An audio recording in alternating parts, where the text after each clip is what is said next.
દાહોદમાં સ્થાનિક સ્વરાજ્યની ચૂંટણી માટે ફોર્મ ભરવાનો ધમધમાટ જોવા મળ્યો। ભાજપ અને કોંગ્રેસના દિગ્ગજો પોતાની ગુપ્ત રણનીતિ સાથે મેદાનમાં ઉતર્યા, ત્યારે આમ આદમી પાર્ટીએ પણ પોતાની યાદી જાહેર કરીને આ જંગને ત્રિપાંખીયો બનાવ્યો છે।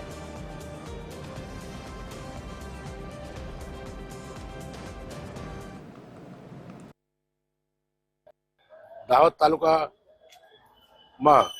વણબોરી તાલુકા પંચાયત બેઠક પરથી પડદા પૂર્ણસિંહ પારસિંગભાઈ ઉમેદવારી નોંધાવી છે। ભારતીય રાષ્ટ્રીય કોંગ્રેસના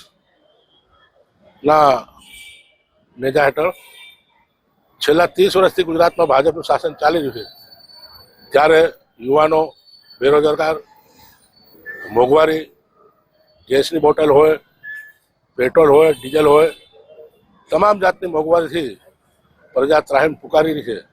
ત્યારે આ વખતે 30 વર્ષના શાસનને સમગ્ર ગુજરાતમાં તાલુકા પંચાયત, જિલ્લા પંચાયતમાં કોંગ્રેસનો તિરંગો લહેરાશે એવી સંપૂર્ણપણે અમે આશા રાખીએ છીએ।